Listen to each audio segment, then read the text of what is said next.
Բարև ձեզ սիրելի հեռուստադիտողներ, եթերում առողջարան հաղորդաշարն է եւ ես հեղինակ եւ արող Կարինե Սահակյանս։ Ինչպես գիտեք, այս հաղորդաշարը նպատակ ունի բարձրացնել ձեր տեղեկացվածությունը առողջապահության եւ բժշկության ոլորտներում հանուն առողջության պահպանման եւ բարելավման։ Ուստի այսօր մեր եթերում դիտեք։ Առողջապահական իրավունքը իհարկե շատ լայն գաղափար է, այն բավականին սերտորեն շփվում է այլ իրավունքների հետ։ Առողջությունը հարկավոր է պահպանել բոլոր դեպքերում հնարավոր բոլոր միջոցներով, հատկապես համավարակի պայմաններում, քանզի բարձր դիմադրողականությունը առաջին հերթին առողջ աղիների եւ մարսողության արդյունք է։ Այս եւ այլ թեմաների մասին այսօր մեր եթերում։ Պարոն Խաչատրյան, COVID համավարակի պայմաններում մենք բավականին հաճախ լսում ենք տարբեր տեսակի պահանջներ եւ սահմանափակումներ առաջացնող նորմատիվներ։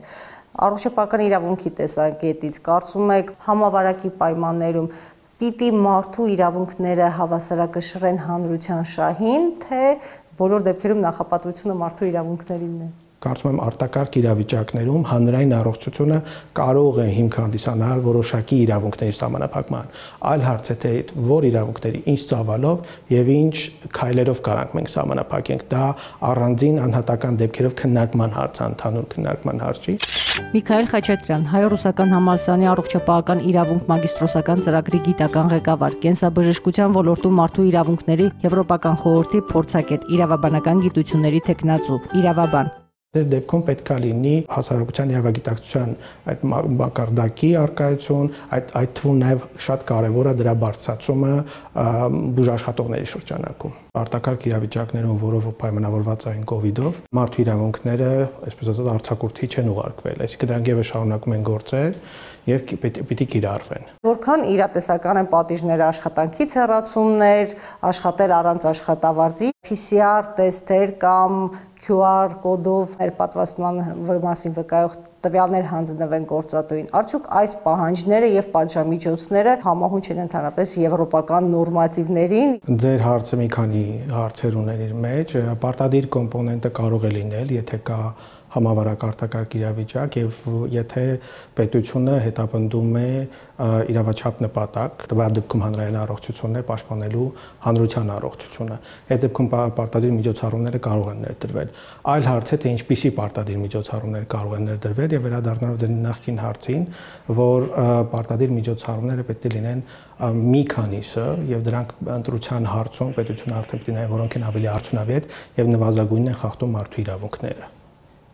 Ինչ վերաբերում է արդեն մնացած հարցերին, կոնկրետ գաղտնիության հետ կապված արդեն որոշակի պայմաններով թելադրված են, օրինակ եթե խոսքը վերաբերում է թե որ պատվաստանյութով են նրանք պատվաստվել, դա այդ անհրաժեշտությունը արդեն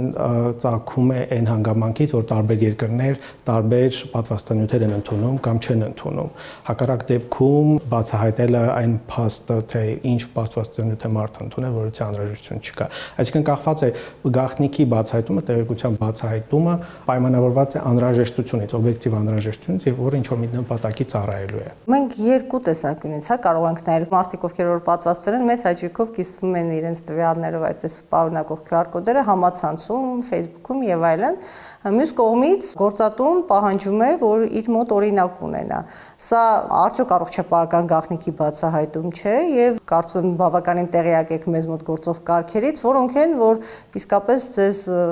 ոչ այնքան ցանկալի են թվում հենց առողջապահական իրավունքի տեսանկյունից։ Տեսեք, նախ ասեմ մի հարց, որ որպես կանոն միջազգային պրակտիկան թույլ է տալիս, որ սոցիալ-տնտեսական իրավունքները սահմանափակվեն հանրային առողջության հիմքով, բայց համավարակի պարագայում միջազգային կառույցների արտահայտած կարծիքներով դա բավարար հիմք չի ոչ իրացանրության, ոչ լրջության, որպեսզի սոցիալ-տնտեսական իրավունքները սահմանափակվեն։ Այս հարցում կարծում եմ պիտի քաղաքականություն իրականացնողը զգույշ լինեն աշխատանքային իրավունքների մասով սահմանափակելու։ Ինչ վերաբերում է թե մարդիկ կիսվում են իրենց տվյալներով, դա իրենց ցանկությունն է, եթե հրապարակում են, սա որից է խախտում չեն կարող ասել, իսկ աշխատանքային իրավունքների մասով դա բավականին հեշտ կարելի է պահպանել, ենթադրենք ինֆորմացիան, ոնց որ մեր անձնական տվյալները աշխատանքային իրավունքի վերաբերող գտնվում են եւ պիտի պահպանվեն գործատուի կողմից։ Իսկ սա հեշտ կառավարման հարց է, բայց տեղեկությունը, որ եթե դա այդպիսի պարտականությունը դրվել է գործատուների վրա, տեղեկությունը պիտի տրամադրվի։ Ընդհանրապես համավարակի պայմաններում ձեր կողմից ինչ թերություններ են դիտվել վարման եւ իրավունքների բախման առումով ինչ խնդիրներ են ծագել ձեր կարծիքով։ Ես կարծում եմ, որ դա երկարատև մշտադիտարկման կարիք ունի, որովհետեւ եզրահանգման գանք, որ արդյոք շատ խախտումներ, թե ինչ եւ ինչ բնույթի խախտումներ կան, ամեն դեպքում առաջնահերթ նպատակը անձի պիտի լինի արժանապատվության հանգամանքը եւ հնարավորինս բոլոր միջոցները պիտի ներդրվեն, որպեսզի պահպանվեն մարդու իրավունքները։ Բխում է այն պահանջը, որ պետությունը պետք է ներդնի բոլոր հնարավոր գործող միջոցները պայքարելու, հաղթահարելու ճգնաժամը եւ պատվաստումները դրա միակ միջոցը չեն։ Կան այլ միջոցներ, որոնք կոնկրետ այս պայդրությամբ ենթադրենք սոցիալական հեռավորության հետ կապված, դիմակների կրման հետ կապված վարչարությունը գուցե եւ կարող է ավելի լավը լինել այս առումով։ Իսկ մնացած խախտումների մասին կարծում եմ ավելի մասնագիտական եւ ոչ միայն իրավաբանական տեսանկյունից պիտի դիտարկվի։ Բավականին հաճախ մենք ուղղակի կրկնօրինակում ենք ինչ է արվում դրսում եւ դրսում փաստացի կան սահմանափակումներ նույնիսկ հանրային սննդի վայրերից օգտվելուց, հասարակական վայրեր հաճախելուց, եթե պատվաստված չես։ Բայց անհատի մակարդակով կարծես այնքան էլ հասկանալի չի, որ պիտի արժանապատվությունը պահպանվի, եթե սահմանափակում է նույնիսկ մուտքը հասարակական սննդի օբյեկտ։ Ինչպես կարող ենք սա հասկանալ եւ որտեղ է այստեղ ոսկե միջինը։ Տեսեք, յուրաքանչյուր սահմանափակում իր նպատակը պաշտպանել այլ անձանց, օրինակ ծխելու դեպքում, չէ՞, մենք արգելում ենք որոշակի վայրերում ծխելը, զուտ նրա համար, որպեսզի պաշտպանենք ոչ թե այն անձին, որ ինքը ծխում է, դա իր ընտրությունն է, մենք այստեղ իրավունքը միջամտելու որևէ ձև չունի, այլ հարց է, որ կարող են հետևանքներ նախատեսել ծխողի համար, բայց այլ անձած պաշտպանելու համար միջոցի կիրառումը նպատակ ունի պաշտպանել մնացածին։ Գիտական գիտելիքը ցույց է տալիս, որ պատվաստումը ինքը կարևոր անհրաժեշտ միջոց է պաշտպանելու այլ անձանց իրավունքները։ Այս դեպքում այդ հիմքով սահմանափակումները կարող են արդարացված լինել, բայց բերվում է նաև այն փաստարկը, որ պատվաստման պարագայում վարակագիր ամեն դեպքում պատվաստողը կարող է հնարավորություններ են փոքր, այդ դեպքում ուրեմն այդ մեթոդների կիրառումը գուցե պետքա վերանայվի կամ այլ ձև կիրառվի։ Որպես առողջապահական իրավունքի մասնագետ, կարծում եք, երբ մեկ հստակ տարբերակ է առաջարկվում, որը որ բոլորի լավագույն տարբերակն է, օրինակ այս դեպքում պատվաստումը, եւ առաջարկվում է սա անել բնակչի համար անվճար, եւ մյուս կողմից առաջարկվում է այլ ընտրանք, որը արդեն վճարումը ենթադրվում է հենց անհատի կողմից։ Սա արդար մոտեցում է արդյոք։ Պետությունը ունի իր քաղաքականությունը լայն հայեցողություններ դնելու համար։ Պատվաստանյութերի պարագայում, եթե դա ձեռք են բերվել եւ խրախուսվում է, արդյունավետությունը պատվաստումների դեպքում ավելի բարձր է։ Մենք չենք կարող ամեն օր պատվաստման փոխարեն գնալ տեստ հանձնել, որտեղ ամեն դեպքում որոշակի հաճախականությունը սահմանել պատվաստան, դա հնարավորինս նվազեցնում է ռիսկը, բայց դա չի բացառում։ Իսկ գուցե պատվաստումը, եթե դա ցույց է տալիս գիտական գիտելիքը, ավելի մեծ հավանականություն ունի բացառելու դրա տարածումն ու պաշտպանում է նաև այդ վարակված անձին ավելի թեթև տանելու վարակը։ Այս դեպքում դա քաղաքականությունն է պետության կարող է ներդնել, այլ հարց է անձի տեսանկյունից, արդեն պետությունը պարտականություն ունի ցույց տալու, թե որոնք են այդ ռիսկերը, որոնք են նախ վտանգավորությունը վարակի եւ մյուս կողմից նաև որքանով է ինքը պատվաստանյութը ավելի արդյունավետ, քան այլ միջոցները։ Պարոն Խաչատրյան, հակապատվաստումային շարժում կա, բոլորս գիտենք, ամբողջ աշխարհում այս երևույթը կա, սակայն COVID-ի հետ կապված մի փոքր ավելի սրված է եւ մեր երկրում եւս բավականին ակտիվ է, նույնիսկ ղեկավարում են հայտնի իրավաբաններ, բժիշկներ, պրոֆեսոր անձնավորություն, բժշկական գիտությունների։ Հիմնականում շարարկվում է հենց այն հարցը, որ առողջապահական իրավունքի խնդիրներ կան, բացի մասնագիտական հարցերից, որոնք բժիշկներն են ներկայացնում։ Կարծում եք այս խումբը ընդհանրապես հեռանկար ունի որևէ դրական ելքի գալու։ Բավական դժվար է եզրահանգումներ անել։ Ամեն դեպքում ցանկացած տեղեկությունը, որ ստանում ես, փորձում ես վերլուծես, համադրես այլ տեղեկությունների հետ։ Ես կարծում եմ, որ այստեղ քաղաքականության ներդրման հարցում կարևոր խնդիր կա իրազեկման առումով, որովհետև այդ քաղաքականության իրականացման հարցում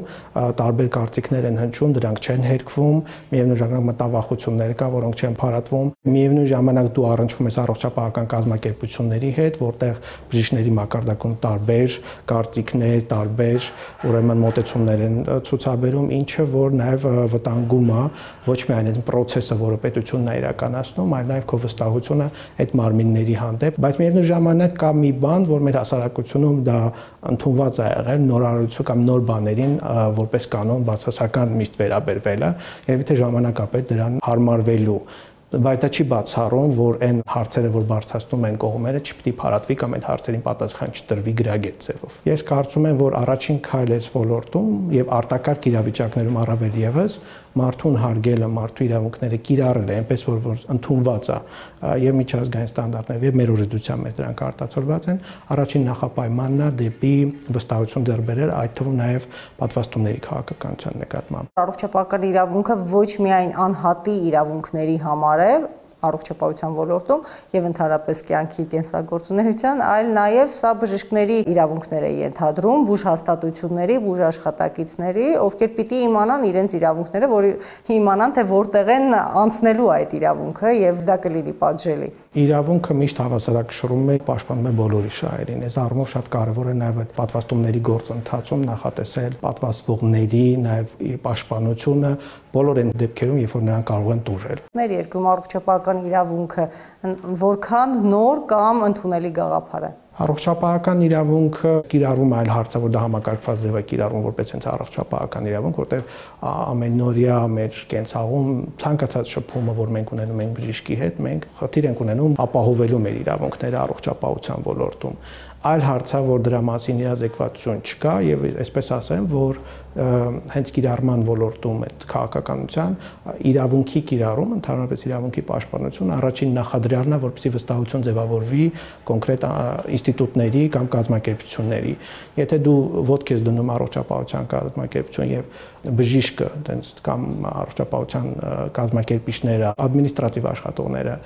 արդեն չեն հարգում ճակերտավոր ասած քեզ, որովհետև ինֆորմացիա չեն տրամադրում, տեղեկություն քո անձի վերաբերյալ կամ ծառայությունների մատուցման վերաբերյալ կամ իրադրության վերաբերյալ, արդեն սկսում է անորոշությունը եւ ինչը քայքայում է հարաբերությունները կոնկրետ առողջապահության կազմակերպիչների կամ բժիշկների միջեւ։ Առողջապահության ձեր ասած իրավունքը ինքը շատ լայն է եւ ներառում է իր մեջ թե հանրային առողջության ոլորտը, թե առողջապահության կազմակերպումը, թե կենսաբժշկության ոլորտում մարդու իրավունքների կիրառումը, թե բժիշկ-պացիենտ հարաբերությունների կարգավորումներ եւ դրա պատասխանատվությունը։ Մենք հասկանում ենք, որ այդ ամբողջ ծավալով լիարժեք կարգավորված չի մեր երկրում, ինչը որ խնդրահարույց է, բայց ինքը լայն է եւ ինքը նախատեսում է ոչ միայն կարգավորումներ հենց պացիենտի պահանջատիրոջ առումով, այլ նաեւ բոլորի, այդ թվում նաեւ պաշտպանում է բուժ աշխատողների եւ մնացած մասնակիցներին այս ոլորտի կազմակերպիչներին։ Այլ կերպ ասած, լավ քաչ ծանոթ լինելով մեր օրենսդրական դաշտին, առողջապահության ոլորտում դուք կարծում եք, որ բոլոր դեպքերում առողջապահական իրավունքի տեսանկյունից այն նորից վերանայման, ներդրման փոփոխության կարիք ունի։ Կարծում ենք, որ այս ոլորտը, որը որ անտեսված էր գուցեև մինչև համավարակը, մասնակի ուշադրության է արժանանում եւ շատ կարեւոր է, որպեսզի միջազգային եվրոպական ստանդարտները, որոնք գոյություն ունեն, եւ չգիտես ինչու ժամանակի մեր պետությունը վերապահումների արել միջազգային կոնվենցիաների այդ հոդվածներին, եվրոպական խարտիան կլինի, սոցիալական թե Օվիեդոյի կոնվենցիան, դրանք ընդունվեն եւ իմպլեմենտացվեն, որովհետեւ դրանք հիմնականում ամփոփում են եվրոպական լավագույն փորձը։ Ես շնորհակալ եմ, հուսով եմ բուժաշխատողները հետաքրքրված կլինեն այս թեմայով եւ գոնե համավարակի պայմաններում ավելի գրագետ մոտեցումներ ունենալու նպատակներով կխորհրդակցեն նման մասնագետների հետ եւ այս ոլորտի հետ ընդհանրապես։ Անառողջ աղիները ինչպես են դառնում ծերացման, գիրության, թուլության, գեղագիտական նշանակության այլ խնդիրների, դիմադրողականության անկման եւ մի շարք այլ օրգանհամակարգերի հիվանդությունների պատճառ, որոնք են տարածված սխալները ամենահաճախակի հանդիպող գանգատների դեպքում եւ ինչպես լուծել այդ խնդիրները։ Խնդիրը գալիս է յուրաքանչյուրիցս, աղտոտում ենք շրջապատը, չենք պահում բնության կանոնները, չենք սնվում կանոնավոր, շատացել է շատ ծառահատումները, մեքենաներն են շատացել, օդը աղտոտված է, կա բնական սննդի դեֆիցիտ, շատացել է քիմիական բաղադրություն պարունակող սննդակարգը, հիմնականում մարդիկ վարում են ավելի շատ նստակայաց կյանք, ուտում ենք ճարպոտ կերակուր եւ աշխատում ենք շարժվել հնարավորինս, քանի որ ստիպում է ավելի շատ մեր առօրյա կյանքը, չարաշահում ենք դեղորայքը, ստրեսներն են շատ եւ ինչքան էլ փորձենք մենք պայքարենք այդ հիվանդությունների դեմ, իմ կարծիքով հարկավոր է եկող աղբյուրը կանխել, այսինքն գրագետ սնվել, կանոնավոր սնվել, ժամանակին դիմել բժշկին, որը որ չենք պահում, կարևորում ենք միշտ հաճելին, բուժումներ չենք ստանում բժշկի ցուցումով եւ դա էլ հենց հիմնական պատճառն է, որ չենք կարողանում հաղթահարել այս հիվանդությունների ցանկին։ Կարինե Միքայելյան, Համլետ Միքայելյանի անվան բուսաբուժության կենտրոնի բժիշկ-թերապևտ, բուսաբույժ։ Երբ որ մարդ հիվանդանում է, սովորաբար դիմում է ավանդական բժշկությանը, ընդունելով որոշակի դեղամիջոցներ, բարելավում է հիվանդի վիճակը, բայց ցավոք չի անցնում իսպառ հիվանդությունը, որոնք էլ բերում են իրենց վատ հետևանքները, բայց այնուամենայնիվ մարդը ստիպված շարունակում է այդ դեղահաբերի օգտագործումը, որովհետև հիվանդությունը չի անցել իսպառ, եւ այդ դեղահաբերի չարաշահման պատճառով առաջանում են օրգանիզմում շատ խնդիրներ, ինչու չէ նաև հիվանդություններ, բժշկության մեջ գոյություն ունի սուր եւ քրոնիկ վիճակ հասկացողությունը։ Սրանով չի նշանակում, որ դեղահաբերը ընդհանրապես բացառվում են, չի կարելի կիրառել, դա կարելի է իհարկե կիրառել, բայց որպես առաջի օգնություն եւ անպայման բժշկի ցուցումով, այլ ոչ թե ինքնաբուժությամբ, զուգահեռ կարելի է ըստ հիվանդության դիմել տարբեր մասնագետների, որը որ հարցին կոնկրետ լուծում կտա։ Բուսաբուժության ժամանակ պահանջվում է ժամանակ օրգանը վերականգնելու եւ իր բոլոր ֆունկցիաները վերականգնելու համար, որի ժամանակ երբեմն անհրաժեշտ է լինում դեղահաբի կիրառումը, բայց դա կրում է ժամանակավոր բնույթ, քանի որ ըստ կլինիկայի, ըստ բուժման ընթացքի, ըստ հիվանդի վիճակի դրանք աստիճանաբար քչացնում ենք եւ ինչու՞ չէ հանում ենք ամբողջությամբ։ Լինում է դեպքեր, պահում ենք որոշակի դեղահաբեր կախված հիվանդության ախտահարման եւ վիճակի։ Լինում է դեպքեր նաեւ, երբ որ բույսը անզոր է, այս դեպքում, երբ որ հիվանդը գալիս է խորհրդատվության, տեղում որոշում ենք, որ մեթոդով կարելի է լուծում տալ այս խնդիրը եւ ուղարկում եմ համապատասխան նեղ մասնագետի մոտ, բայց դա հիմնականում լինում է այն դեպքերում, երբ որ հիվանդը կարիք ունի վիրահատական միջամտություն։ Այսօրվա համավարակի պայմաններում շատ կարևոր է իմանալ, որ աղիների առողջությամբ է պայմանավորված մարդու դիմադրողականությունը եւ ընդհանրապես աղիները մեր երկրորդ ուղեղն են, քանզի շատ ավելի խելացի են, քան մենք պատկերացնում էինք այսքան ժամանակ։ Միևնույն ժամանակ առողջ վարսողությունը մեզանում աստիճանաբար դառնում է բացառություն, քանզի պայմանավորված է ներքին եւ արտաքին մի շարք հանգամանքներով, մինչդեռ այն օրգանիզմի լիարժեք սնուցման եւ մաքրման կարևորագույն գործոններից է, որի խանգարումները հանգեցնում են օրգանիզմում մի շարք այլ, կարծես թե աղեստամուխային համակարգի հետ որևէ կապ չունեցող հիվանդությունների։ Հիվանդների մեծ մասը ունի աղիների հետ կապված խնդիրներ։ Ցավոք Հայաստանում դա շատ արտահայտվում է, քանի որ չենք սիրում կանոնավոր սնվել կամ գրագետ սնվել, գնալ բժշկի, զսպում ենք մեզ, սկսում են զբաղվել ինքնաբուժությամբ եւ այդ դեղերի չարաշահումով սկսվում է աղիներում միկրոֆլորայի խանգարում եւ ֆերմենտների պակասում, որից էլ գալիս է աղիներում անմարսություն,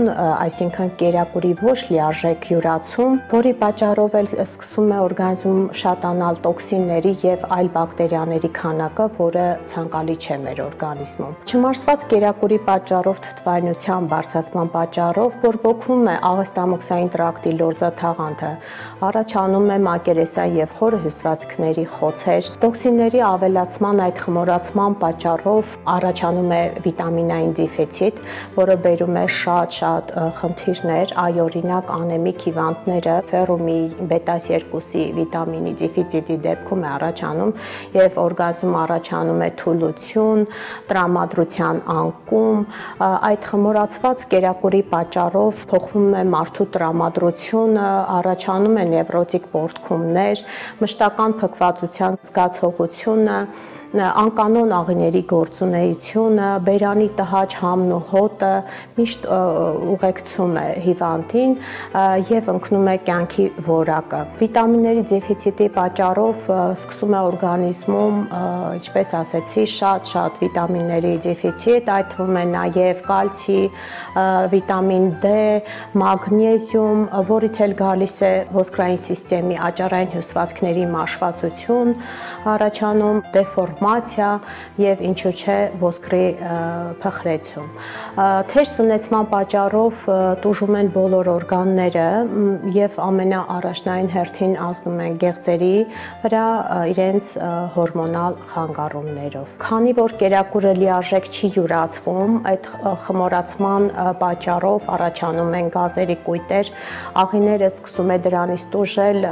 այտուցվել, կծկողականությունը գրագետ չի կատարվում եւ չի արտամղվում աղիներից կուտակված գազերը եւ կղանքը։ Այդ մեթեորիզմ, այդ արտափքված աղիները ճնշում են ստոծանուն, որը մկանային շերտ է համարվում ներքին օրգանները տարանջատում է կրծքավանդակի օրգաններից եւ այս ստոծանին սահմանափակում է թոքերի շարժը եւ նպաստում է սրտի աշխատանքի վրա։ Մարդը ունենում է կրծքավանդակի ճնշվածություն եւ ցավեր, հեվոց մակերեսային շնչառություն։ Ոչ լիարժեք կերակուրի յուրացման պատճառով այդ խմորացման ընթացքում տուժում է նաև լեղածորանը, լեղապարկը եւ սկսում է առաջանալ լեղու արտահոսքի խանգարում, այսինքն դիսկինեզիա եւ սկսում է օրգանիզմում ճարպի ավելացում։ Առաջի հերթին սկսում է օրգան համակարգը տուժել, այսինքն լյարդը ճարպային հեպատոզի է վերածվում եւ չի կարողանում օրգանիզմում ավել ճարպը սինթեզել, սկսում է մարդը քաշը ավելանալ, առանց այն էլ մեր առօրյան նստակյաց կյանքը շատ է արտահայտվում այսօր, սկսում է քաշի ավելացում։ Մարդը միշտ շեշտում է, որ քիչ է ուտում, բայց գիրանում է, քաշը ավելանում է, դա ինչ որ միտեղ աղիների ոչ առողջ լինելու մասին է խոսում եւ իհարկե ֆիզիկական քիչ ակտիվ շարժի պատճառով է դա առաջանում։ Աղիները համարվում է օրգանիզմի ամենաաղտոտված օրգանը եւ այդտեղից էլ գալիս են շատ մաշկային խնդիրներ, գալիս են տոքսինների քանակի ավելացումը, որի ժամանակ մարդը ինքնաբերաբար չի կարող զգալ իրեն առողջ եւ ունենա որակով կյանք, ճիշտ ապրելակերպ։ Աղիների միկրոֆլորայի խախտման առկայության դեպքում առաջանում է մաշկի վրա քոր ոչ ցանկալի դուրստվածություն, դա կարող է արտահայտվել ալերգիաների ձևով, կարող է առաջանալ էկզեմատիկ դուրստվածության ցանավորումով, սկսում է մաշկը չորանալ, կնճռոտվել, վաղաժամկետ ծերանալ։ Հիվանդությունների մեծ մասը սկիզբ է առնում աղեստամոքսային տրակտից, քանի որ այնտեղ կատարվում է սնեցում, նյութափոխանակություն, ամեն ինչ կատարվում է աղիներում։ Յուրաքանչյուր մեր օրգան սնվում է, ապրում է աղիների շնորհիվ։ Թթվայնության բարձրացման պատճառով սկսում է ստամոքսում մշտական անհանգստություն, այսինքն ամբողջ աղեստամոքսային տրակտի լորձը թաղանթը բորբոքվում է, այդ թվում նաև ստամոքսը, որը մարդուն ավելի շատ է անհանգստացնում սովորաբար, եւ լորձաթաղանթը մշտական լինում է բորբոքված վիճակում, որից էլ ստամոքսահյութը, որը աղաթթու է, սկսում է քանակապես շատ արտադրվել եւ սկսում է մարդը զգալ այդ տհաճ համն ու հոտը բերանի խոռոչում, մշտական ստամոքսի այրոցներ, սուր ցավեր, դա կարող է լինել ուտելուց առաջ կամ հետո, ըստ գանգատների որոշվում է ինչպիսի փոփոխություններ կարող են լինել ստամոքսում, այօրինակ հացից հետո, եթե ստամոքսը ցավեր ունի, դա խնդիրը կոնկրետ ստամոքսում է, իսկ եթե մարդը գանգատվում է սոված, երկար սոված մնալու ժամանակ սուր ցավերից, դա ավելի շատ բնորոշ է 12 մատնյա խոցի հիվանդության դեպքում, քանի որ դա առաջանում է հիմնական լեղու անկանոն արտահոսքի պատճառով, հելիկոբակտերիայի, որը թթվային միջավայրում միշտ առկա է լինում գրեթե, եւ ընդհանրապես լորձաթաղանթի բորբոքման քրոնիկ վիճակում։ Թթվային միջավայրում սկսում են սուր ցավել, որի ժամանակ մարդիկ շատ սիրում են սոդայի կիրառումը, այսինքն այդ պահին թթվայնությունը մի փոքր իջեցնում են, դարձնում հիմնային, ցավերը մեղմանում է, բայց դա գնալով բարդանում է հիվանդությունը, քանի որ սոդան ունի իր վատ հետևանքները, երբ որ մարդը շատ է այն կիրառում։ Խոցերը առաջանում են մի քանի պատճառներից, պետք է կանխել առաջացնող բոլոր պատճառներին լուծում տալ, որից հետո արդեն կարելի է համարել, որ հիվանդը առողջացել է։ Երբեմն հիվանդը խուսափում է էնդոսկոպ հետազոտությունից, ես հասկանում եմ ինքը տհաճ, դժվար հետազոտման ձև է, այդ իսկ պատճառով ըստ գանգատների էլ պլանավորվում է հետազոտման ձևերը, որը ոչ բոլոր գանգատների դեպքում է ցանկալի անցնի էնդոսկոպ հետազոտություն հիվանդը, դա արդեն մշակվում է այցի ժամանակ, խորհրդատվության ժամանակ, եթե իհարկե հիվանդը չունի այդ հետազոտված տվյալները։ Շատ դեպքերում հիվանդը արդեն իսկ ունենում է հետազոտված ամբողջ թղթերը, իսկ եթե չունի, որոշակի արտաքին զննումներից հետո լսելով ամբողջ գանգատները, պլանավորվում է հետազոտման ամբողջ ցանկը, նոր սկսվում է բուժման փուլերը։ Դա կապված է արդեն ինչպիսի փոփոխություններ ունի օրգանիզմը, ինչ զուգահեռ հիվանդություններ ունի, որից էլ արդեն պարզ է դառնում հետագա մեր մոտեցման ձևը, աշխատանքը, պայմանները, ժամանակը եւ այլն։ Ինչ կապ ունի աղստամոքսային համակարգը հորմոնալ, միզասեռական, հենաշարժական համակարգի անառողջության, մաշկային մի շարք երևույթների, ինքնազգացողության վատթարացման եւ այլ խնդիրների հետ։ Այս եւ այլ հարցերի պատասխանները առաջիկայում։ Արյան մակարդակում, երբ որ բարձրանում է խոլեստերինի ցուցանիշը, տրիգլիցերիդների եւ լիպոիդների, դրա պատճառը հիմնականում լյարդն է լինում, այսինքն լյարդը համարվում է արյան գերեզմանոց, այնտեղ մահանում են արյան հին բջիջները, վերածվում են լեղու, որն էլ սինթեզում է ավել օրգանիզմի ճարպը։ Այդ իսկ պատճառով, երբ որ լյարդի ֆունկցիան խանգարվում է, բարձրանում է խոլեստերինի ցուցանիշը, սկսում է մակարդելության ցուցանիշը բարձրանալ եւ սրտամկանի սնեցման խանգարում է առաջանում է անոթների լայնացում, աթերոսկլերոտիկ փոփոխություններ, խցանում է ամբողջ անոթային սիստեմը եւ սկսում է արյան շրջանառության խանգարում։ Այսինքն արյան հոսքը դանդաղում է բոլոր հյուսվածքներում, իսկ դանդաղ շրջանառության ժամանակ հյուսվածքները հագենում են հեղուկով, որն էլ բերում է ճնշման բարձրացման։ Երբ որ մոտեցումը լինում է նյութափոխանակության խնդրի լուծում տալով, լինում է լյարդի մաքրման փուլեր անցնելով, հիվանդի վիճակը բարելավում է, բայց լինում են դեպքեր, որ արդեն ախտահարումը շատ մեծ է, հիվանդը ունի արդեն բարդացած վիճակ, օգտագործում է դեղահաբերը բուսաբուժությունից հետո,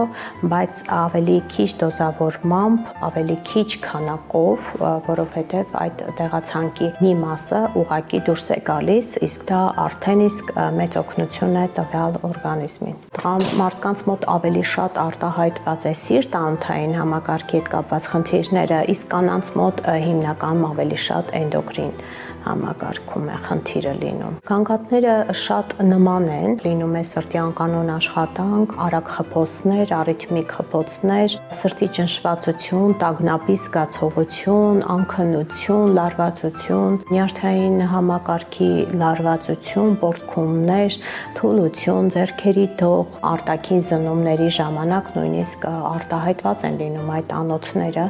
արդեն իսկ մասնագետը ըստ գանգատի կարողանում է իմիգալ դա սիրտ-անոթային համակարգի խնդիր է, թե էնդոկրին համակարգի հետ կապված։ Էնդոկրին համակարգը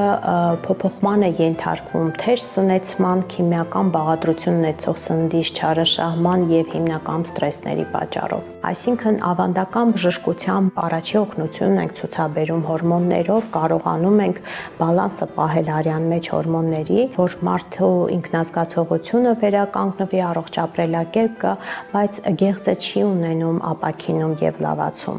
Իսկ բուսաբուժության մեթոդով բուժման ժամանակ կոմպլեքս բուժում է եւ կանխում ենք առաջացող բոլոր տեսակի պատճառները, գեղձը ֆունկցիան սկսում է կարգավորվել եւ հենց ինքը գեղձն է սկսում արտադրել այն հորմոնները, որ պիտի լինի արյան մակարդակում նորմայի մեջ։ Իհարկե, եթե աղիների միկրոֆլորան խախտված է, խախտվում է նաև միզուղիների միկրոֆլորան եւ առաջանում է միզուղիների բորբոքում, մեզ դառնում է նստվածքային, բնականաբար առաջանում են միկրոլիտներ, քարեր, որոնք լինում են տարբեր տեսակի եւ բնույթի եւ կախված քարերի, չափերի, ձևերի պլանավորվում է բուժման մոտեցումը եւ ձևը։ Կախված խնդիրը օրգանիզմում, որտեղից է գալիս աղբյուրը կանխում ենք, հետո հետևանքներին ենք լուծում տալիս։ Ոչ բոլոր դեպքերում է, որ ցավերով է բնորոշվում։ Մարդը շեշտադրում է, որ միզելուց քանակապես շատ քիչ է, պարզ, այսինքն ունենում է անգույն մեզի արկայություն կամ լինում է շատ հոտով եւ այսպես արդեն իսկ նշանակում է մարդը ունի խնդիր որոշակի, որը պիտի պարտադիր անցնի համապատասխան հետազոտություններ։ Բուսաբուժությունը շատ լավ մեթոդ է օրգանիզմը ընդհանրապես մաքրելու տոքսիններից եւ ընդհանրապես դեղորայքից, որը մարդը ստիպված երկարաժամկետ կիրառում է։ Մեզ մոտ գալիս են հիվանդներ, որոնք ընդունում են եւ պրոֆիլակտիկ բուժման ընթացք եւ ընդհանրապես բուժման ընթացք, այսինքն մարդը կարող է ունենալ ոչ թե մեկ հիվանդություն, այլ մի քանի հիվանդություն, որի ժամանակ բնականաբար այս օգնող ուժը ճիշտ հակառակ ազդեցություն ունենա մյուս հիվանդության վրա։ Դրա համար չի կարելի բոլոր օրգանիզմների կիրառված ինչ-որ մեթոդիկան վերցնել սնունդը կամ թեկուզ եւ բույսը վերցնել եւ օգտագործել, որ չգնանք բժշկի եւ չհետևենք բժշկի ցուցումները։ Դա կարող է որոշակի թեկուզ եւ օգնի, թեթևացնի վիճակը, բայց հիվանդությունը ինքը չի անցնում եւ ունենում է շարունակական բնույթ։ Ես կցանկանամ մեր ազգը կարևորը, այսինքն առողջությունը կարևոր, շատ կարևոր անհրաժեշտ բաներից մեկն է։ Հարգելիներս, այս թեմայով հավելյալ հարցերի դեպքում կապ հաստատեք մասնագետների հետ օրվա առաջին կեսի ընթացքում։ Իսկ մեր եթերաժամանակը սպառվեց, կհանդիպենք հաջորդ նույն այսօրը եւ ժամին։ Եղեք առողջ, ցտեսություն։